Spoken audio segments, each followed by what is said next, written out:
خیر صاحب تو اپنے خیر منافقت کے جہان میں زندہ ہے نا، ان کی تو چھوڑیں، اصل دنیا میں آئیں۔ رچرڈ گرنیل پاکستانی اشرافیہ کے لیے مطلب ایک جلاد بنا ہوا ہے۔ جب کرتوت اچھے نہ ہو تو پھر ہر نارمل آدمی بھی جلاد ہی نظر آتا ہے آپ کو۔ خواجہ آصف کی گولڈ سمتھ آپریشن والی ٹویٹ جو ہے، اور اسٹیبلشمنٹ کے منظور نظر وکیل جو ہے میاں داؤد کی ٹویٹ، جس میں انہوں نے رچرڈ گرنیل کی پاکستانی امریکنز کے ساتھ تصویر پر ایک شعری تبصرہ کیا، شعر بھی غالباً غلط لکھا ہوا ہے، جس کا لب لباب یہ ہے کہ اس تصویر میں نظر آنے والے سب لوگوں کو مار دینا چاہیے۔ اور رچرڈ گرنیل نے ان دونوں ٹویٹس کو بنیاد بنا کے ایک ٹویٹ کی ہے جس میں انہوں نے کہا کہ امریکہ میں پاکستانی سفیر رضوان شیخ کو کچھ وضاحتیں دینا ہوں گی۔ گرنیل نے لکھا ہے کہ موت کی دھمکیاں اور پاکستانی وزیر دفاع کی آپریشن گولڈ سمتھ جیسی جنونی گفتگو ان کے لاابالی پن کو ظاہر کرتی ہے۔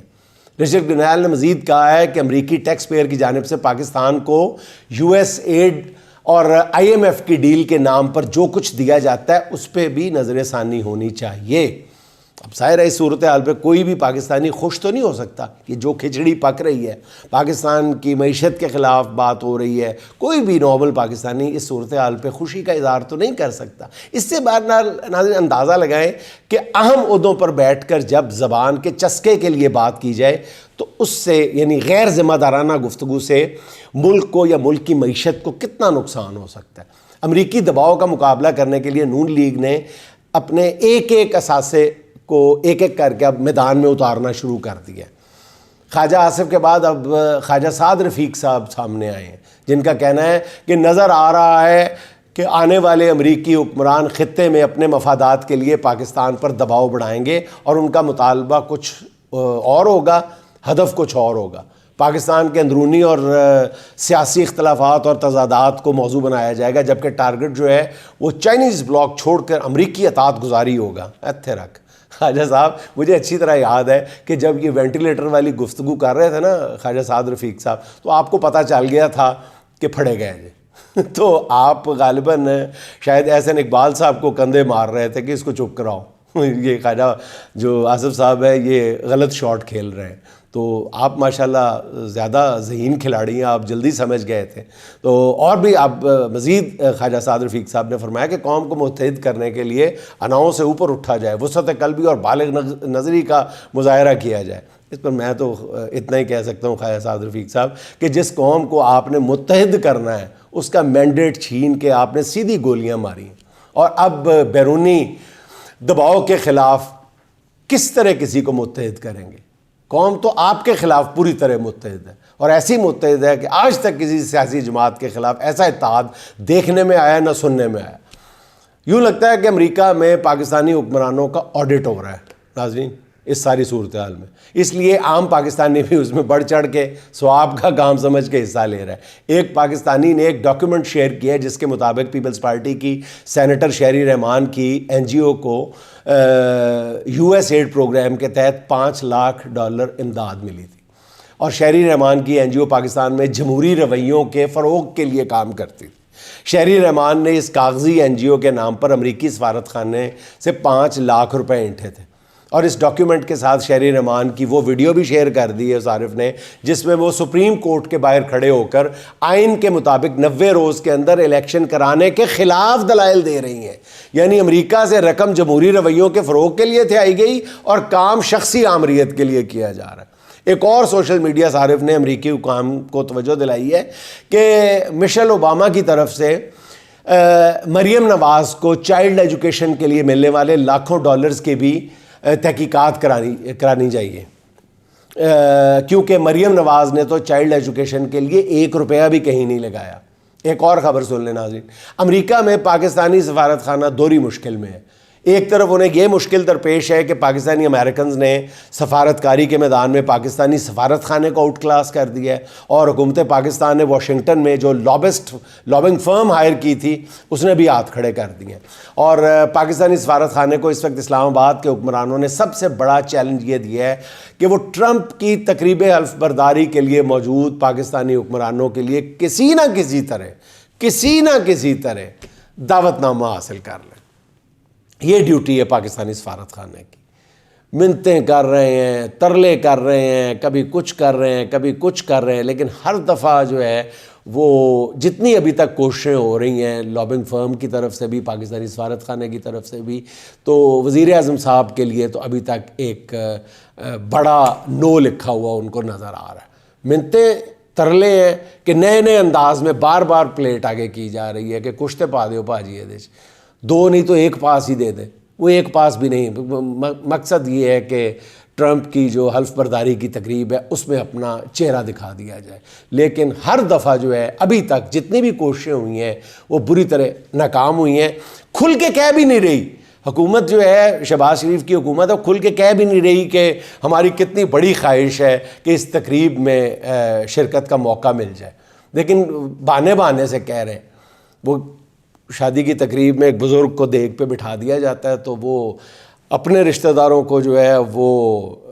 بوٹیاں ڈال کے دیتا رہتا ہے، لیکن جو غریب آدمی میری طرح کا ماتڑ بندہ جاتا ہے تو اس کو وہ آلو اور شوربہ خالی ڈال دیتا ہے۔ ایک بندے کو آلو شوربہ ملتا ہے بیچارہ، وہ دوبارہ ٹرائی کرتا ہے، پھر وہ آلو شوربہ، تیسری دفعہ پھر جاتا ہے نا، کہتا ہے چاچا جی یہ تہاڈی دیگ چ کوئی ہڈی والا آلو نہیں ہے گا، وہ پا دیو۔ تو یہ بھی اس وقت جو ہے یہ ہماری حکومت جو ہے امریکہ سے صرف ہڈی والا آلو مانگ رہی ہے کہ تھوڑی جی ہڈی، تھوڑی جی بوٹی پا دو، لیکن نہیں مل رہی۔ اب ذرائع کا یہ کہنا ہے کہ صدر مملکت آصف زرداری نے پاکستانی سفارت خانے کو پیغام بھجوایا ہے کہ اگر وزیر اعظم شہباز شریف صاحب کو ٹرمپ کی ٹیم جو ہے وہ دعوت نامہ بھجوانے کے لیے تیار نہیں ہے تو کوشش کی جائے کہ صدر مملکت آصف زرداری یا بلاول بھٹو کے لیے دعوت نامہ حاصل کر لیا جائے۔ اچھا ناظرین، یہاں پر آپ کو ایک خبر بھی دیتا چلوں۔ یہ تو آپ سن چکے ہیں کہ بلاول اور زرداری صاحب اپنی ایک الگ کوششیں کر رہے ہیں۔ دعوت نامہ کیا دعوت نامہ ہے ویسے یار ایمان سے، کہ جیسے امبانی کی وہ بیٹے کی شادی تھی اس میں شرکت کے لیے اتنا زور لگا ہوا دیکھا ہم نے انہی حکمرانوں کا، انہی خاندانوں کا، تو اب یہ ٹرمپ کی حلف برداری کی تقریب کے لیے اطالع ہو رہے ہیں۔ اب دیکھیں کیا بنتا ہے، لیکن خبر آپ کو یہ دینا مقصود ہے کہ جب گزشتہ روز ان کو پتہ چلا، یا ایک یا دو دن پہلے نون لیگ کو پتہ چلا کہ شاید آصف زرداری یا بلاول بھٹو ایک دعوت نامہ حاصل کرنے میں کامیاب ہو جائے، تو پھر ایک سینیٹر کے ذریعے نون لیگ نے زرداری اور بلاول دونوں کو یہ پیغام پہنچایا کہ یہ بہت برا لگے گا کہ وزیر اعظم کو تو نہیں بلایا گیا، تو پریزیڈنٹ یا وہ چلا جائے، وزیر خارجہ صاحب چلے جائے، تو یہ بہت برا لگے گا، تو اگر وزیر اعظم کو دعوت نامہ نہ ملا تو آپ بھی نہ جائیں۔ دونوں نے انگوٹھا باقاعدہ دکھا کے چٹا جواب دے دیا۔ انہوں نے کہا بھائی جی تسی اپنا کام، تسی اپنی کوشش کر لی نا، نہیں ملے نا، ہن سانو کر لین دیو، سندھی میں کہا ہوگا یا اردو میں کہا ہوگا، کہا دونوں نے ہے۔ اس خاتون سینیٹر کو کہا کہ جا کے جواب دے دو کہ ہم تو پوری کوشش کریں گے دعوت نامہ۔ یہ دعوت نامہ دیکھیں ناظرین کتنی بڑی ایشو بن گیا ہے، یعنی ملک میں انفراسٹرکچر جو ہے وہ کرچی ہو گیا ہے، گورننس نام کی چیز نہیں ہے، اور ہمارے حکمرانوں کی اس وقت پہلی پرائرٹی کیا ہے کہ ٹرمپ کی تقریب حلف برداری میں شرکت کے لیے دعوت نامہ چاہیے۔ اور امریکہ میں پاکستانی سفیر کی ناظرین اتنی تو اوقات نہیں ہے کہ وہ ٹرمپ ٹیم سے کوئی دعوت نامہ نکلوا سکے، البتہ انہوں نے پاکستانی حکمرانوں کو پیغام بھجوا دیا ہے کہ اگر پاکستان سے کوئی اعلیٰ حکومتی عہدیدار ٹرمپ کی حلف برداری میں شریک ہوا تو وہاں موجود پاکستانی کمیونٹی احتجاج کرے گی۔ اس لیے ان کو پتہ تھا کہ دعوت نامہ تو میں نکلوا نہیں سکتا، تو انہوں نے یہ بہانہ لگایا کہ اس لیے رہنے دیں، نہ آئیں، یہاں پہ پاکستانی کمیونٹی آپ کا بیڑا غرق کر دے گی، آپ کو روند کے رکھ دے گی، رول دے گی تانوں پاکستانی کمیونٹی جتنی مشتعل ہے وہاں پہ، تو نہ آئیں تو بہتر ہے۔ اب وہ کہتے ہیں، ویزا کہتے ہیں کہ ایسے موقع پر جب دنیا بھر سے اعلیٰ ترین شخصیات حلف برداری کی تقریب میں شرکت کے لیے آئی ہوں گی تو وہاں پاکستانی جو ہوں گے عمران خان کے حق میں اور اپنے حکمرانوں کے خلاف مظاہرے کرنا شروع کر دیں گے، تو اس سے موجودہ جو پاکستانی رجیم ہے اس کے لیے بہت مشکل صورتحال پیدا ہو جائے گی۔ اس لیے ٹرمپ کی حلف برداری کی تقریب میں شرکت نہ کرنے میں عافیت سمجھیں۔ بہانہ ویسے سفیر صاحب نے خوب لگایا ہے، مزے کا بہانہ ہے اور کارگر بہانہ لگتا ہے، میرے دل کو لگتا ہے۔ اچھا اسلام آباد میں لیکن دوسری طرف حکمران جو ہیں وہ ہر صورت میں واشنگٹن سے دعوت نامے کی راہ تک رہے ہیں۔ اچھا، ذرائع کا یہ بھی کہنا ہے ناظرین کہ حکومت اس حوالے سے سعودی ولی عہد محمد بن سلمان کی بھی منتیں کر رہی ہے کہ کسی طرح ٹرمپ کی تقریب حلفبرداری کے لیے پاکستانی وزیر اعظم کو مدعو کرانے کے لیے وہ اپنا اثر و رسوخ استعمال کریں، کسی بھی حد تک جانے کے لیے تیار ہو. کہتے ہیں اگر ایک ٹکٹ نہیں ملتی نا تو ادھی پھاڑ کے دے دو. بلکہ میرا خیال شہباز شریف صاحب نے یہ بھی کہہ دیا ہوگا کہ اگر وہاں پہ کرسیاں پوری ہیں تو میں کھڑے ہو کے تقریب دیکھ لوں گا، لیکن میری تصویر تو بن جائے گی. میرا خیال یہ بھی کہہ دیا ہوگا. مطلب انسانی حقوق کی علمبردار جو امریکن